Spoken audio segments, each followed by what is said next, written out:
All right, moving on to cellular respiration. This is chapter 4.5 of your textbook.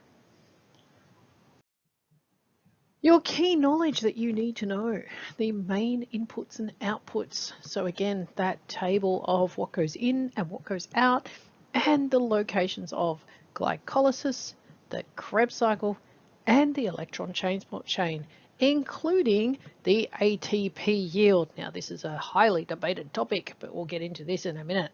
You do not, however, need to know the details of the biochemical pathway mechanisms. So you don't need your, as Andrew puts it in Ed Rollo, your engineering degree to be able to look at this. So cellular respiration. We have to have this process. It is essential for our survival. There are two forms. One is aerobic, it requires oxygen. One is anaerobic, it doesn't require oxygen. Cellular respiration is a continuous biochemical process and it produces ATP. So we often liken this to a battery in a cell.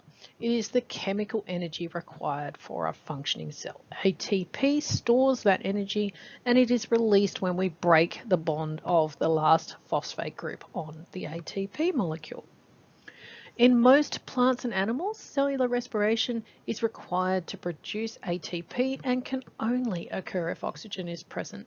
That is aerobic, so air beaming oxygen, aerobic cellular respiration. Some bacteria, though, that live in oxygen-poor environments, there's always a but, isn't there, in biology? Some bacteria carry out anaerobic cellular respirations. They don't need oxygen to be able to make their ATP. Other organisms, such as yeast, carry out fermentation to produce ATP. And I'm sure that when you finish year 12, you'll be very thankful for these little guys. All right, cellular respiration. Both anaerobic and aerobic cellular respiration uses energy released from the transfer of electrons to form ATP. So it's all about the movement of electrons. Whether oxygen is present or not, all organisms have pathways to produce ATP for their energy needs. For this reason, ATP is called the universal energy currency of all living cells. And the mitochondria is the place that produces the most ATP within the cell. ATP is a more usable form of energy than a massive glucose molecule. It's around 100 times slower to extract the energy stored in glucose than it takes to extract the energy from that single bond in ATP in a single step where we break that phosphate off. All right, our biochemical pathway. The production of ATP from glucose can be shown in various ways. Firstly, as a word equation. You've seen this before. We start this in year 9 for you, in year 8 even, and we look at the fact that glucose plus oxygen gives us carbon dioxide, water, and energy. That energy is your ATP.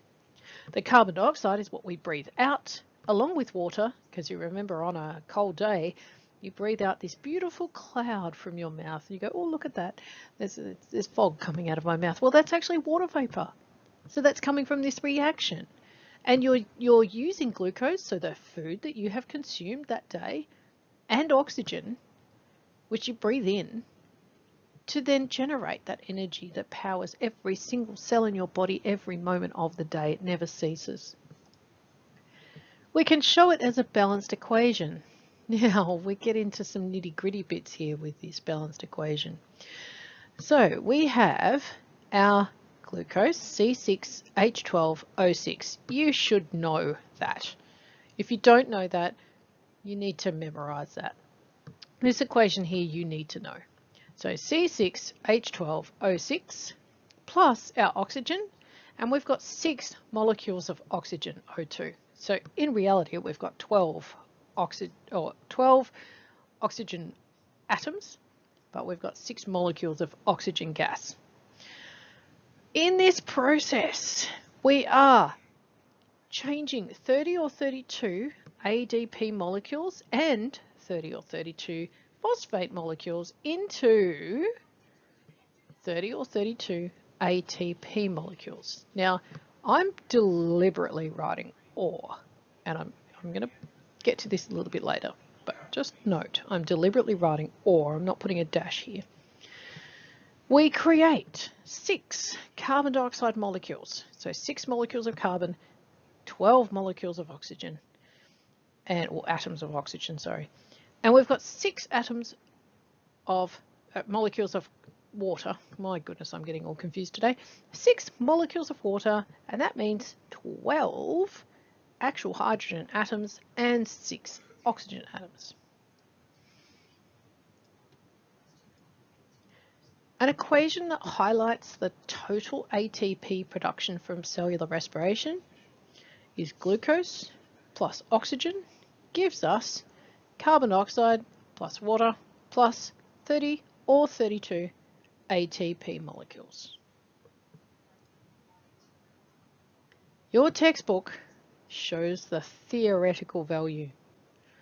Please keep this in mind. We're going to get back to this in a little bit. But please keep this in mind. Your textbook says 36 to 38 ATP molecules are produced from this reaction. That is theoretical. The amount of ATP that you are required to state for VCAR has changed. And again, this is yet another one of those little tricky little things that when the textbooks were being written, the FAQ hadn't come out for VCAR and they didn't know. So your textbook says 36 to 38.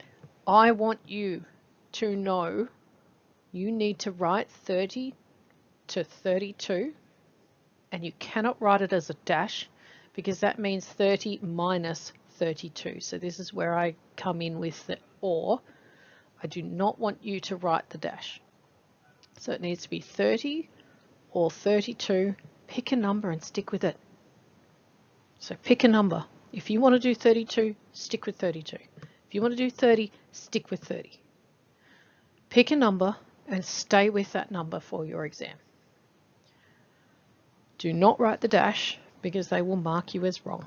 So if you write 30-32, they will mark you wrong because they will take that dash as a minus sign. You can write 30 or 32 or 30 to 32, but do not write the dash. Just FYI for later on. All right, the production of ATP from glucose can be shown in various ways. As a diagram, again, you need to know the inputs and the outputs, so you need to memorize this. Note there is no NADH or FADH2 in this diagram. So this is the diagram from your book and it does not have any of the coenzymes shown here. So keep that in mind. There's no coenzymes shown here. There's also no values shown here. So here we go. We've got 30 or 32 ADP plus, of course, the phosphate. Wherever you write ADP, you have to have that phosphate group. We have 6 oxygens, 1 glucose molecule, all going into the reaction of cellular respiration.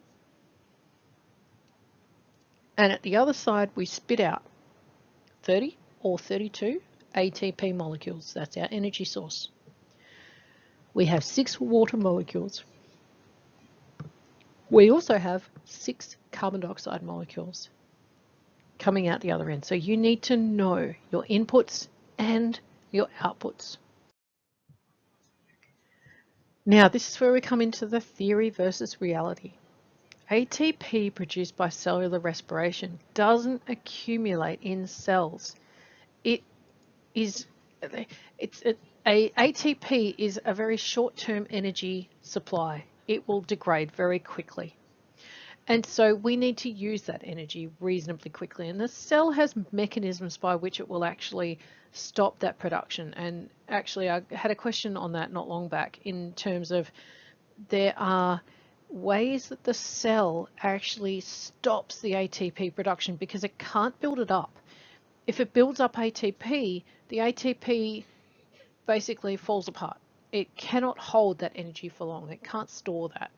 And so it will rapidly dissociate. And basically, lose that energy that it's stored. So the cell doesn't want to produce huge amounts of that energy.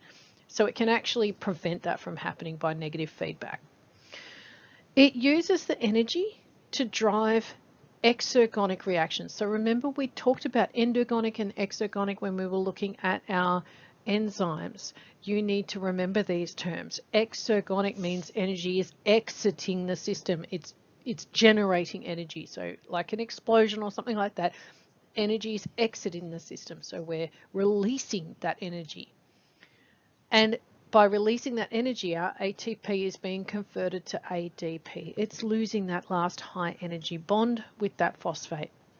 It's then rapidly recycled to generate more ATP. The body needs to constantly drive that cycle around. So ADP to ATP to ADP to ATP all the time. In total, aerobic cellular respiration produces around 36 moles of ATP from 1 mole of glucose in eukaryotic cells. In prokaryotic cells, it can generate 38 moles of ATP per 1 mole of glucose. So for every glucose molecule, we can theoretically produce 36 ATP. Now, of course, this is theoretical. The total yield of ATP is debated. The value of 36 to 38 moles of ATP is the yield obtained in ideal conditions. But if you recall, most cells are not housed in ideal conditions. So therefore we have a lower yield of 30 to 32 moles of ATP produced. Now this is where it comes up with an issue. This is a screenshot from the frequently asked questions that they have released this year from VCAR for teachers. It says, do students need to learn the different amounts of ATP produced at each stage in aerobic cellular respiration and anaerobic fermentation in Unit 3? Yes, you have to know and understand the net yields of ATP for aerobic cellular respiration and anaerobic fermentation, as shown in the table below. Students should also recognize that there is variation between theoretical and actual amounts of ATP produced. So you need to know the net yields of ATP for aerobic cellular respiration and anaerobic fermentation. You should also recognize there is variation between the theoretical and actual amounts of ATP produced. So they may even throw you in a question to say, what is the theoretical amount of ATP produced in a cell? And you would need to say 36 or 38. If they asked you for the actual amount of ATP produced, they're expecting you to know this. In the electron transport chain, we produce 26 or, note the or, 28 ATP. Add that to 2 from the Krebs and 2 from glycolysis, you get 30 or 32 total. So this is the new value they want you to remember. And this is really important that you understand that this is the actual amount of ATP produced, not the theoretical. Your textbook states the theoretical. And this is different to last year's exams. This is different to what we were teaching last year. Last year we were teaching 36 to 38 ATP produced. They have changed that this year. And so they are expecting you to be able to state that 30 or 32 ATP are produced in total for cellular respiration. Now we'll break down these sections with glycolysis, the Krebs cycle and the electron transport chain in a minute. We'll break down each one of these. But what I want you to recognize is that now VCAR are expecting you to be able to state that 30 or 32 ATP are produced in total for the production or for cellular respiration, so the production of ATP. So there's a little note down here, the ATP yield for the electron transport chain has been revised from the previous study design based on the most current research. So please keep this in mind. This is a new change. So they specifically state you need to use 30 to 32 ATP. They do not want you using the old style, and your textbook has all the old style in there. So please be mindful when you're reading your textbook. It's 30 to 32, not 36 to 38, as your textbook states. So please be mindful of that. Yet again, another issue where VCAR have released the dot points but not given enough clarity for the textbooks to know what's going on before this FAQ has been released to clarify some of the details that us teachers have been asking in terms of what are you expecting of the students this year. So please be mindful of that. It's a really crucial point. All right, a bit of revision on ATP. ATP is adenosine triphosphate.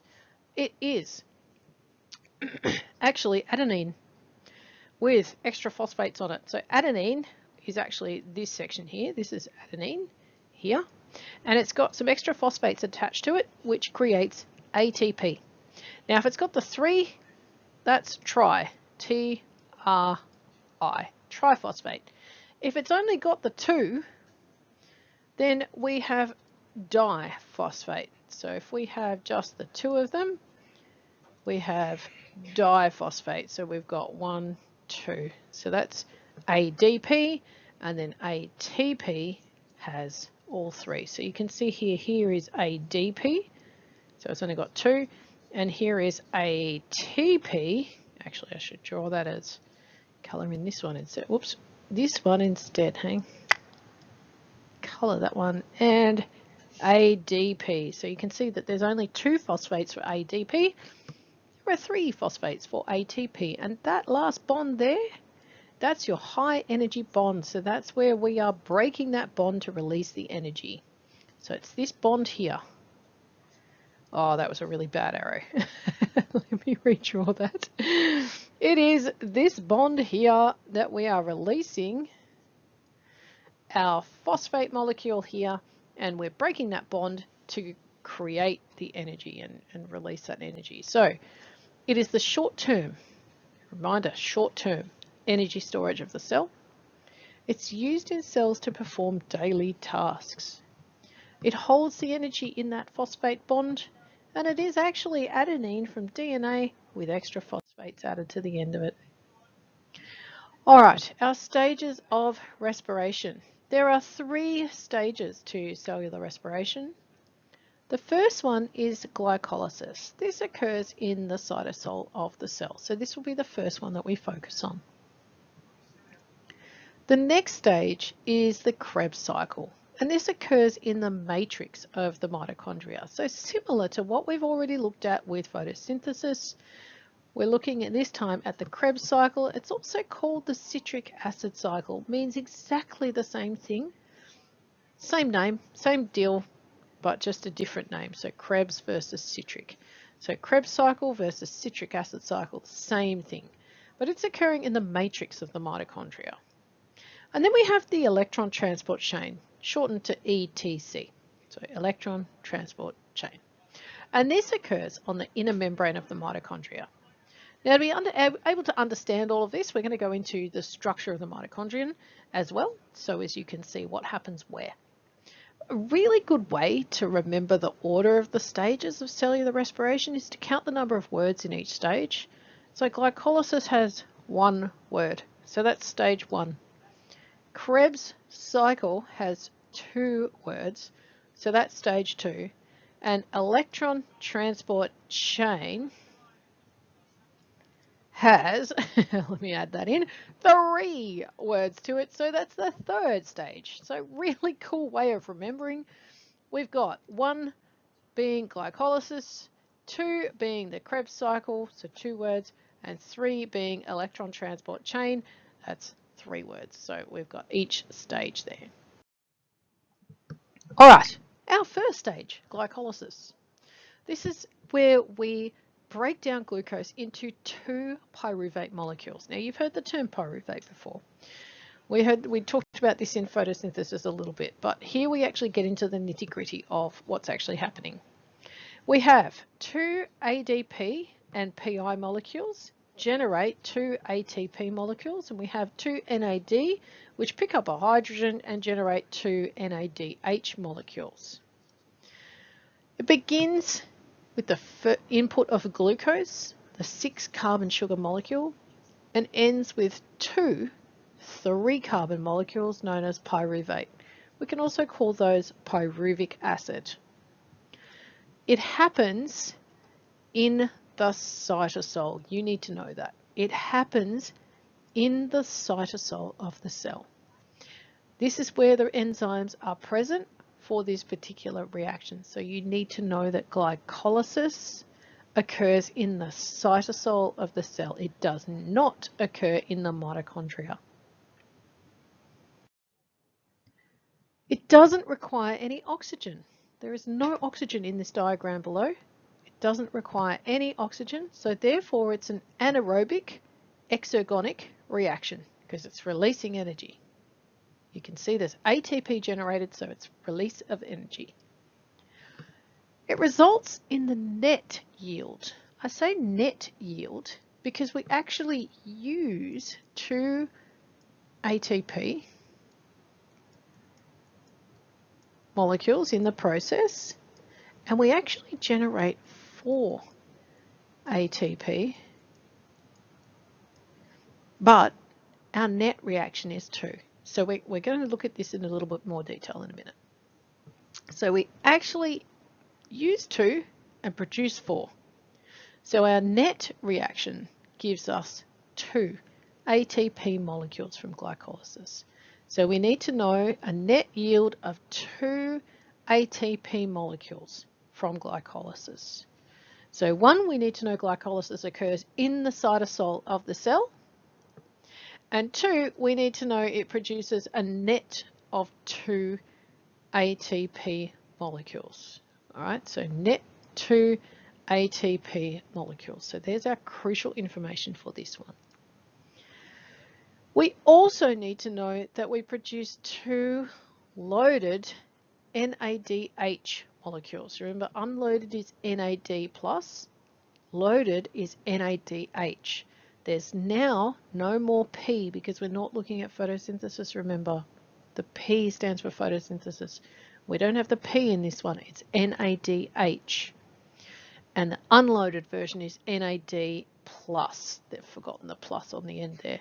So NAD+ is your unloaded form, NADH is your loaded form.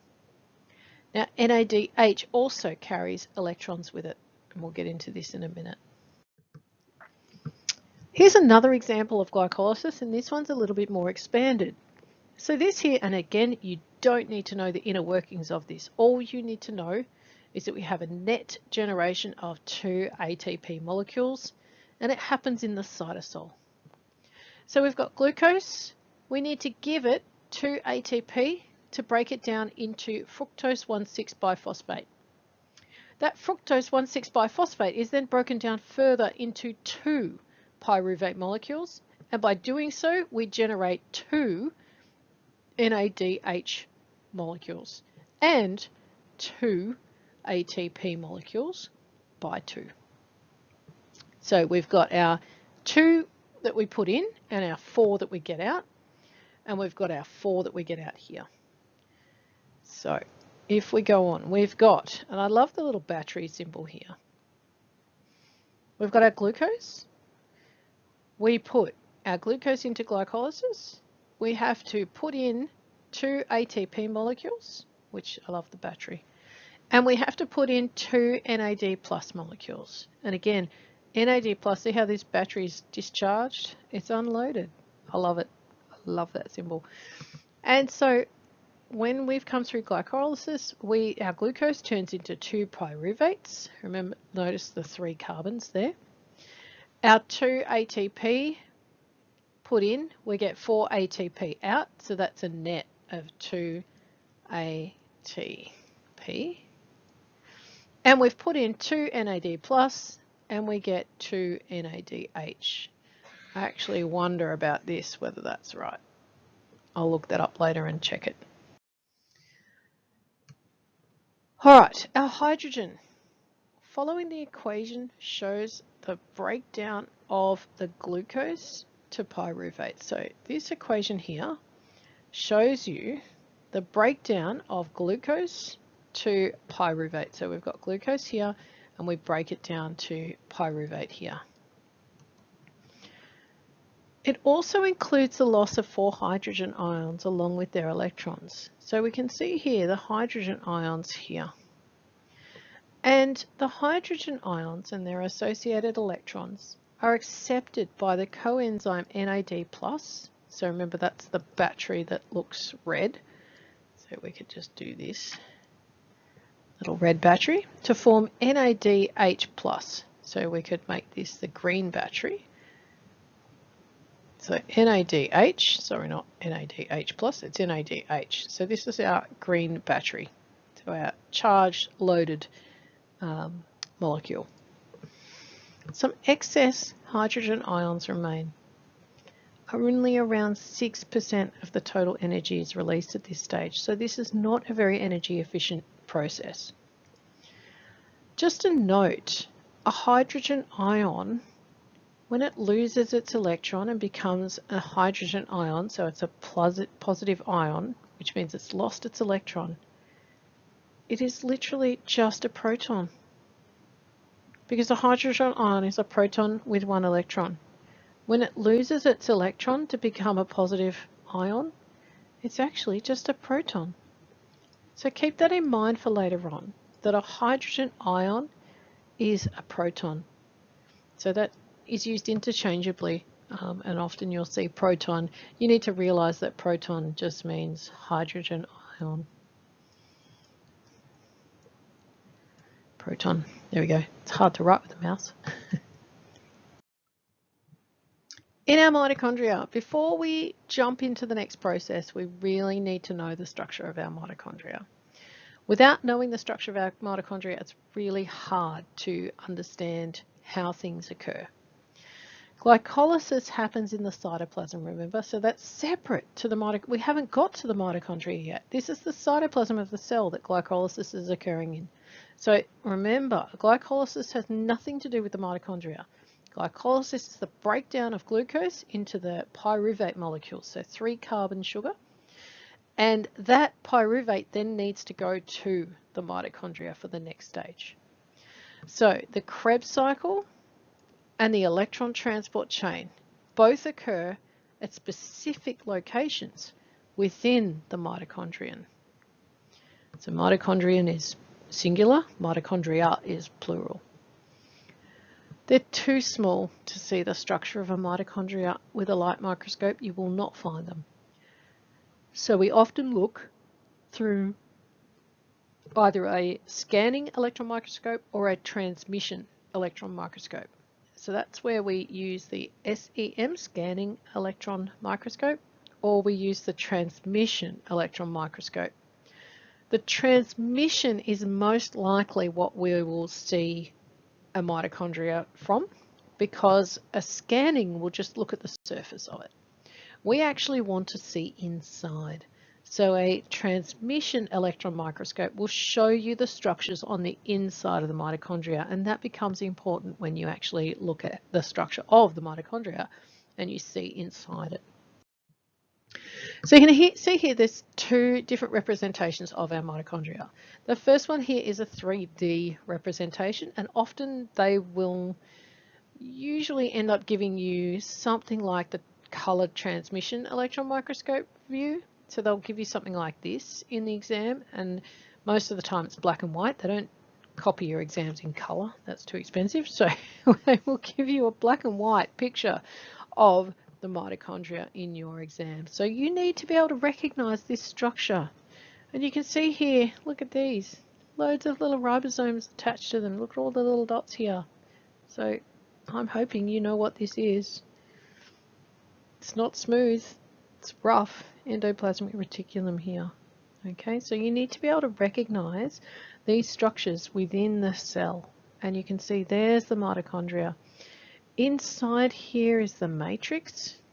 And then we have what's called cristae. So these are the folds, these folded membranes in between the mitochondrial layers.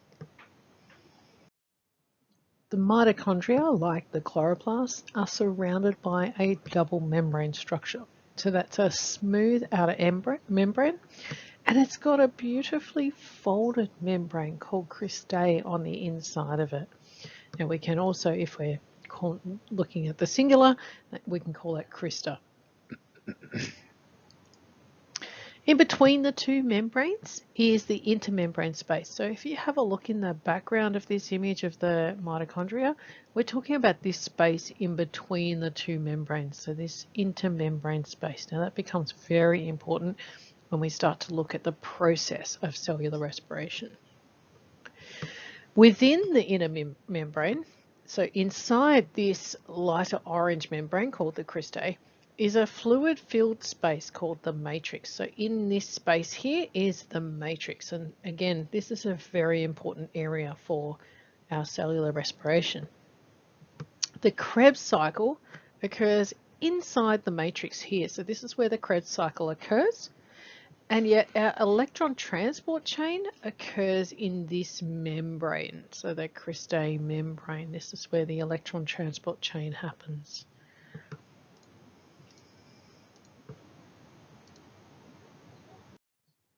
Now notice at the top of this slide I've got a circle with a cross through it, like the non-smoking sign. You do not need to know this. So any of the slides that you see this little symbol in, this is additional information. So you can skip through these if you like, but it just gives you an understanding of some of the bits and pieces that go behind the scenes for our mitochondria. So like our chloroplasts, our mitochondria are believed to have been part of the Endosymbiotic Theory. So that is the theory where we think that they were once their own little cell, and as a result of endosymbiosis, they have incorporated themselves into the cells of eukaryotic cells. So between prokaryotes and eukaryotes, we've got this endosymbiotic theory. The reasons behind this: our mitochondrial ribosomes and our mitochondrial DNA can be found inside the mitochondrial matrix. So these ribosomes are different to the ribosomes found in our cells, and the mitochondria have their own DNA. And remember, we've touched on this briefly in the fact of when we talked about sequencing DNA and finding who was the mother and who was the father, that mitochondrial DNA is passed down through the mother's side. Because, of course, the egg cell contains the mitochondria, the sperm cell does not contain any mitochondria. And thus, when they fuse, the mitochondria is passed from the mother to the child, not from the father. So it's the mother's side that has the mitochondrial DNA. And so that DNA is specific to the mitochondria and is passed down on through generation after generation through the female side. The mitochondria, again, produced by binary fission. It is independent of the cell's own replication process. It doesn't care what's happening in the cell. It can divide by binary fission alone. The DNA within the mitochondria is circular, like our bacterial DNA, our plasmids. They're circular DNAs.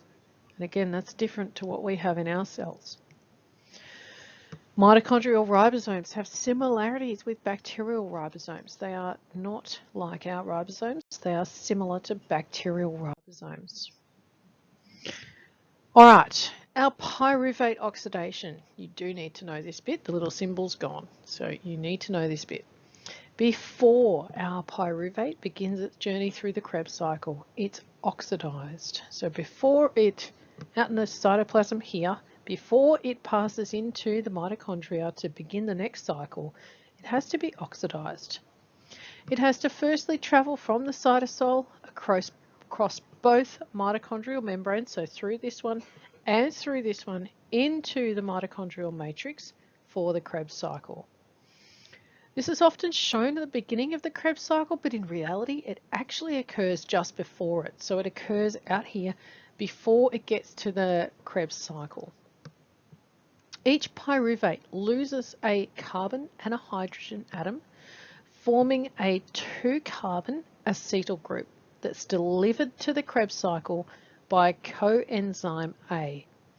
And you'll see this. It's called acetyl coenzyme A, or acetyl-CoA, shortened again.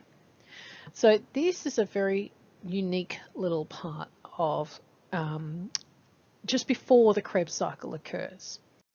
And so each pyruvate loses the carbon and the hydrogen atom, forming the 2-acetyl group, so the 2-carbon acetyl group here, that's then passed through into the Krebs cycle by our coenzyme A. So you can see our pyruvate here, which is a 3-carbon molecule, and remember we have 2 of them for every glucose molecules we break.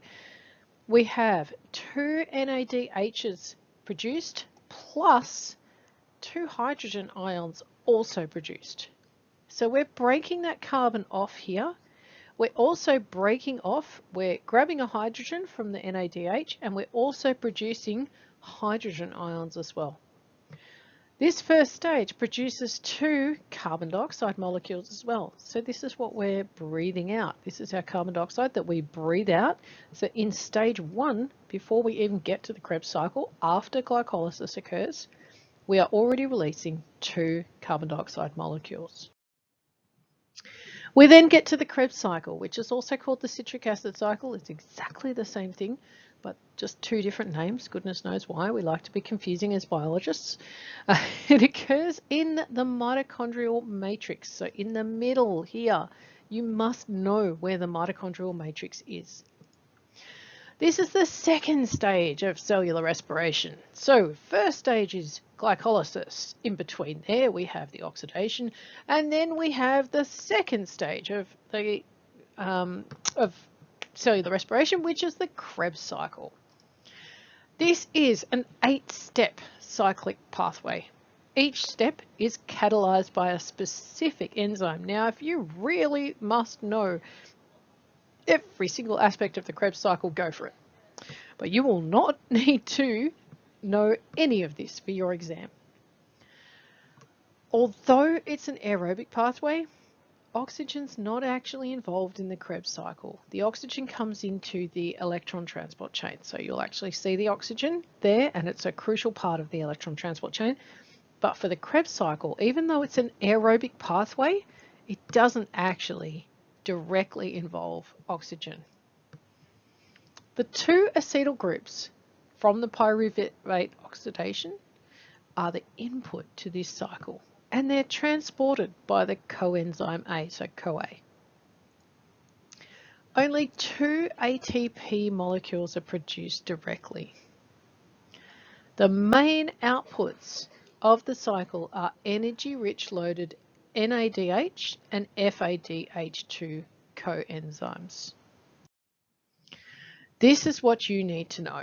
You've got your inputs, and this time it actually shows you the inputs, which I'm interested in because most of the time they don't show you the numbers in your textbook, but this time they have. So we've got 8 NAD plus ions, we've got 2 FADH, we've got 2 ADP plus, remember, the PI, so 2 PI. For every 2 ADP we have to have 2 PI. They should put brackets around this, that's a bit misleading. And we've also got 2 pyruvate molecules going into the Krebs cycle. Now, it says including pyruvate oxidation because it's often shown with this step. It spits out 8 NADH, 2 FADH2, 2 ATP, and 6 carbon dioxide, which is what we're breathing out. Now, down here, we can see the one that's shown from Ed Rollo. I would definitely recommend you watch Ed Rollo and have a look at that because this is excellent to show you exactly what's actually happening. You can see 2 ADP, 2 phosphates, 2 FAD. We produce 6 carbon dioxides, 8 NADH, plus 8 hydrogens, which is not shown on here, 2 ATP molecules, and 2 FADH2. The first section of the Krebs cycle usually shows this oxidation of the pyruvate into the 2-carbon acetyl group. Now, we are getting into quite a few details here which you do not need to know. The study design states you don't need to know the exact mechanical pathways of this. So you do not need to know the biochemical pathway of the Krebs cycle. You just need to go what goes in and what comes out. That's all you need to know. It's facilitated by the acetyl-CoA enzyme. So acetyl-CoA facilitates this. Carbon dioxide is released in the process and we get NADH produced at the same time for each pyruvate, which is why we get 2 NADH, because that's just one pyruvate molecule there. So remember that. Oh, there we go. I've just mentioned that. So here's the top of the Krebs cycle, the diagram in the extension part of your textbook. And you can see this is actually the oxidation that's occurring here. And here's your CoA enzyme that is now released off the end here to go and collect another one and do the same thing. Remember, this cycle occurs twice for every molecule of glucose because we've got 2 pyruvate molecules released for every molecule of glucose. We've also got, for every one of these, 1 NADH, and again, 2 NADH, 2 CO2, 2 acetyl groups, which is a 2-carbon product. We've got citrate down the bottom here. So we join these 2 carbons to this oxaloacetate, which is a 4-carbon here that comes up. They're joining the acetyl group here to produce a 6-carbon here. All right, 6-carbon product here called citrate. Going around here, we've got our citrate. We come down, we release 2 carbon dioxides, and again, we've got an NADH. So there's 2 of those produced for every turn of this. Remember, there's 2 turns. 1, 2 for each glucose. So we're producing 2 carbon dioxides here, 2 NADHs here, and it doesn't actually show you the hydrogen ions that are also produced here. We then, when we lose that carbon dioxide, we're now down to a 5-carbon sugar. We release another carbon dioxide and more energy. We get down to our 4-carbon. ATP is produced, FADH is produced, NADH is produced, and we're back to our 4-carbon compound, which then goes back around to collect the acetyl, and away we go again. Wherever you see an NADH, you'll also find extra hydrogen ions released. This is the same as a proton, remember. So wherever we see an NADH, there's also a proton released as well. And this diagram doesn't show that, so I've just added those in for you. Having the additional hydrogens is really crucial when we look at the matrix and is essential for the electron transport chain. Remember, you do not need to memorize this. You don't need to know this process. You do need to know what goes in and what comes out. So these carbon dioxides come out, the NADH comes out, the FADH2 comes out, and the ATP comes out. So that's what you need to know. What goes in is our pyruvate. What comes out, you need to know. So don't forget that we have 2 pyruvate molecules. That means 2 turns of the Krebs cycle. This just shows 1 turn. So here it is again, just as a reminder, we have 8 NAD plus 2 FAD. So this is unloaded, no energy. 2 ADP plus our phosphates, so 2 phosphates. And we have 2 pyruvate molecules. For 2 turns of the Krebs cycle, we produce 8 NADH plus 8 hydrogen ions. We produce 2 FADH2. We produce 2 ATP molecules and 6 carbon dioxide molecules. So this is the outputs of the Krebs cycle, and like we did with photosynthesis, this is now the input to the electron transport chain. This is where we generate the majority of our energy in the electron transport chain. So it consists of a series of enzyme complexes embedded into the inner membrane of the mitochondria. So this cristae membrane, or the crystal membrane, is where we have these protein complexes embedded. So this is a really important membrane. This is where the electron transport chain actually occurs. The process releases the energy from the high energy NADH and FADH2 that was created in the Krebs cycle. So the Krebs cycle is creating the high energy component that is then released in the electron transport chain. It cannot operate. So this electron transport chain will not happen if there is no oxygen present, because it's the final acceptor of the electrons passed through the chain. It's like power or like a water flow. There needs to be something that the chain ends in, something that needs to accept that power. If the flow of electrons stops, the power stops. If we turn off the switch, we get no more light. And if that process stops, death is very quick in coming. So if we do not have a supply of oxygen, our cell will die very quickly. And so this is where things like carbon monoxide poisoning come into effect. The energy obtained primarily drives the production of ATP from our ADP and, of course, our phosphate group. So wherever we see ADP, we've got to have that corresponding phosphate floating around.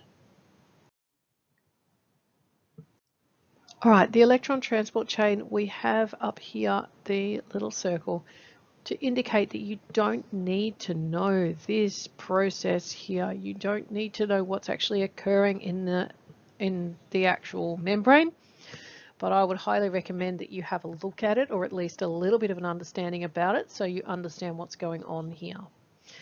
I would definitely watch Ed Rollo or the Amoeba Sisters video, and I've linked both of those here, and of course they're linked in our class page as well and in the course notes. So I would have a look at one or two of those at least. And Rollo, I definitely want you to have a look at. Amoeba Sisters is fantastic just to understand the process.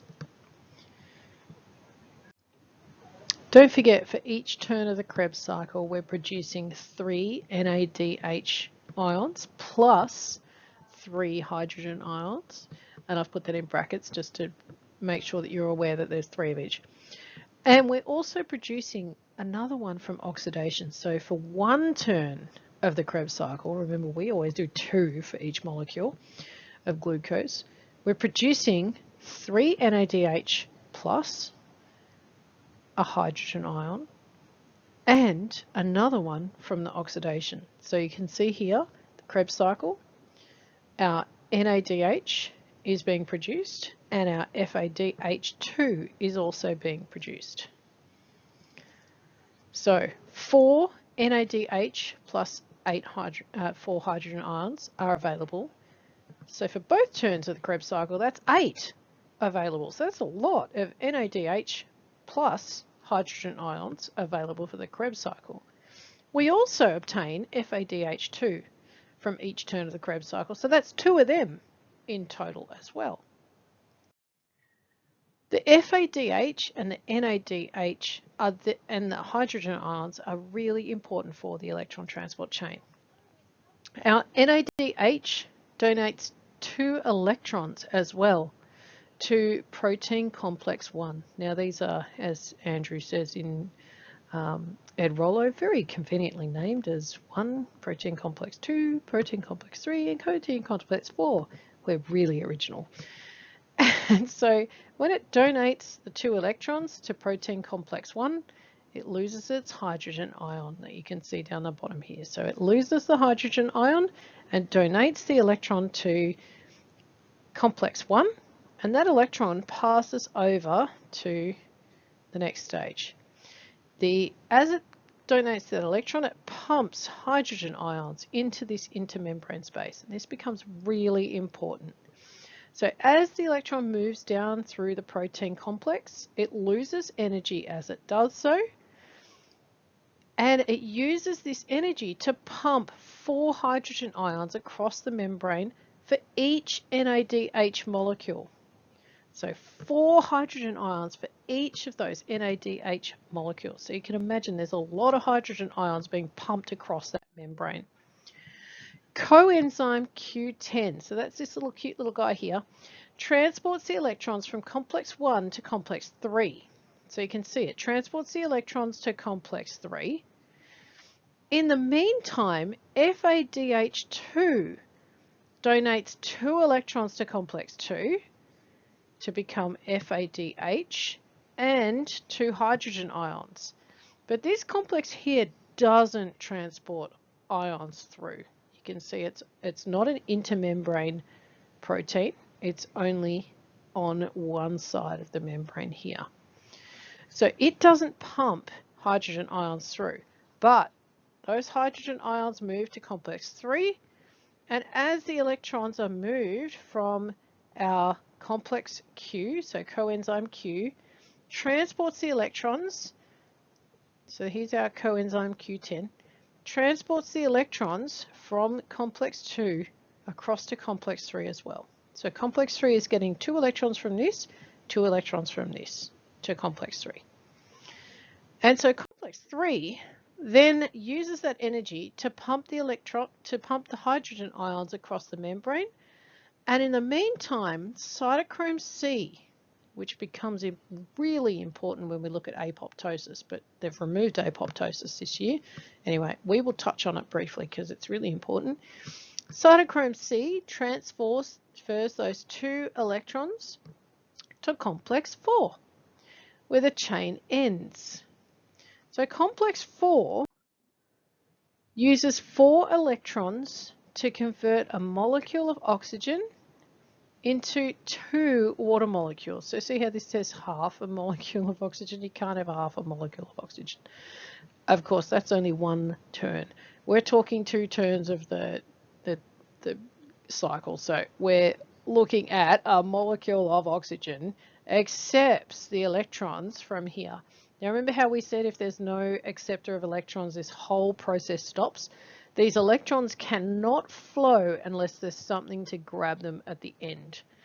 If there's nothing to grab them at the end and make water, then everything ceases and our energy production ceases. So it's really important to have that oxygen accepting the electrons at the end. 4 hydrogen ions are incorporated into the water. So if you imagine every molecule of oxygen, that's 2 oxygen atoms, we need 4 molecules of hydrogen to make 2 water molecules. So we are then using 4 ions, and we also at the same time pump through another 4 ions into the matrix. So we've suddenly got a lot of hydrogen ions in this intermembrane space. All right, so the matrix is here and we're pumping them from the matrix into the intermembrane space. So we're creating a really strong gradient of hydrogen ions. So there's a high proton gradient in here. It is super positively charged. We don't have electrons up here. It's super positively charged. So we've got a very strong positive gradient here. And of course, any ion that is charged cannot pass through that membrane because the phospholipid bilayer repels any charged ion. So there's no way for these guys to get back through. And it's created a very, very strong gradient. Well, the cell uses this really strong gradient to then charge and generate ATP with this ATP synthase. And so it's basically like a little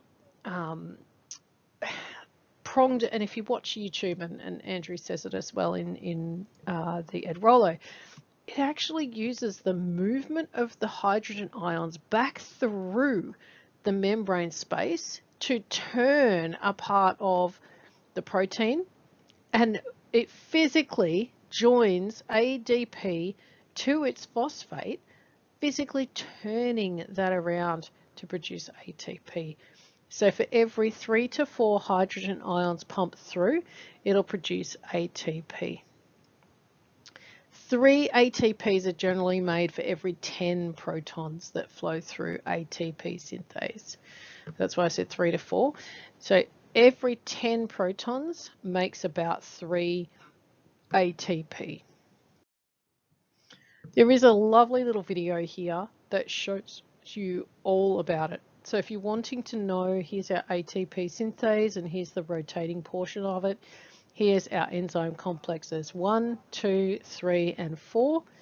And it shows you exactly what's happening every part of the way. We've got our coenzyme Q10 here, transporting those little molecules, and then we've got our Cytochrome C down the bottom here, transporting again the electrons across. So the little dots there are the electrons. This explains it in detail. You do not need to watch this. It is advanced material only, but it will help you understand the electron transport chain in more detail. So when you get some of these tricky questions on the exam, if you're wanting to do really, really well, you've got that full understanding of how this process works. So when they ask you questions related to it, you have a very clear understanding of how to actually answer those questions. But again, you do not need to know this in depth for the exam.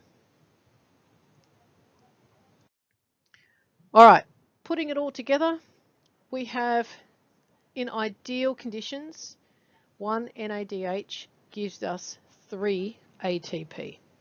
You've got the cytosol of the cell here where we have glycolysis occurring to produce pyruvate, and we've got 2 ATP molecules produced here. In the mitochondria, in the matrix, we have the Krebs cycle occurring, but in the cristae, so the mitochondrial membrane, we have the electron transport chain occurring. The Krebs cycle is producing carbon dioxide as a waste, and it's also producing grand total of 2 ATP molecules. But what it also produces is NADH and FADH2. Remember, our breakdown of glucose to pyruvate also produces NADH, which gets fed into the electron transport chain. So the electron transport chain ends up with NADH from here and here, and FADH2. As a byproduct, it spits out water from the oxygen that is used as the electron acceptor here. It produces, now remember your book says 32 to 34 ATP. You need to remember this. All right, your book states perfect conditions, but you need to remember that the following values are what you should be writing. And see how I've got the dash here? Do not write the dash in your exam. You need to make sure that you write 26 to 28 ATP, or pick one. If you're going to pick the lower number, stick with the lower number all the time. So 26 plus 2 is 28, plus 2 is 30. If you're going to pick the higher number, 28 plus 2 is 30, plus 2 is 32. So choose a number and stick to it. Write 2, not dash, because they'll mark you wrong. Just because it's a dash, it can be taken as a minus sign. So write the word or stick with one of the equation. You need to know the inputs and the outputs. So this table here is brilliant. Memorize this table here. Glycolysis occurs in the cytosol. The inputs are glucose, NAD+, ADP plus PI. Your outputs are pyruvate, NADH, and ATP. You get 2 ATP from that. The Krebs cycle, which includes the pyruvate oxidation, occurs in the the matrix of the mitochondria. The inputs are the pyruvate from the previous step, NAD+, FAD, ADP plus PI. The outputs are the carbon dioxide, NADH, FADH2, and ATP. Remember, all of these go back into the electron transport chain. Our ATP yield from this is only a measly 2 again. Our electron transport chain occurs in the cristae of the mitochondria. So that's a folded membrane. We need oxygen as our input. That is our final electron acceptor. NADH, FADH2, and ADP plus phosphate. Our outputs are our water, right? As our final oxygen acceptor and our hydrogen ions, we create water. NAD plus, which then gets recycled back into these two sections here. FAD, again, gets recycled back in. ATP, we produce 28 to 30 ATP molecules for our electron transport chain. So it is the majority of the energy. There is an Amoeba Sisters video, which is fantastic to have a look at. I really love the Amoeba Sisters. They're very clear and crisp about what they do. It's short and sweet. So if you have some time, have a look at that one. Your homework today, have a look at Biozone 51, 52 and 53. So 51 goes through ATP and just gives you a bit of a refresher on ATP, especially those of you who have not done Year 11 Bio. This is really important for you. 52, ATP and energy. And 53, cellular respiration, the inputs and the outputs. We've also got exercise 4.5 set up and ready for you to go through. Again, take your time with that one. Make sure you go through the book as you're answering the questions. I don't expect you to know it all off the top of your head. I do want you to do a bit of work on answering the questions as you go. Please have a look at Abrolo. So 6A, aerobic cellular respiration. Again, it is linked in Infintina for you, so you can have a look at that. And there's also a worksheet here on the carbon monoxide. So I briefly touched on that while I was talking about it, but I didn't go into it in detail in terms of what happens when carbon monoxide, and this has been a real thing of late, with especially with space heaters and stuff like that that work with gas. Carbon monoxide poisoning is really dangerous, really dangerous, and it's something that can occur without you even realizing that it's happening. And it's all to do with that final electron acceptor, that oxygen that's needed as the final electron acceptor. So please have a read of that. You do not need to complete the questions, but I want you to have a read of that so you understand what's happening with carbon monoxide, because there have once or twice been a question or two related to oxygen being replaced by carbon monoxide as that final electron acceptor. So just have a read of that one there. All right, I'll leave you to it.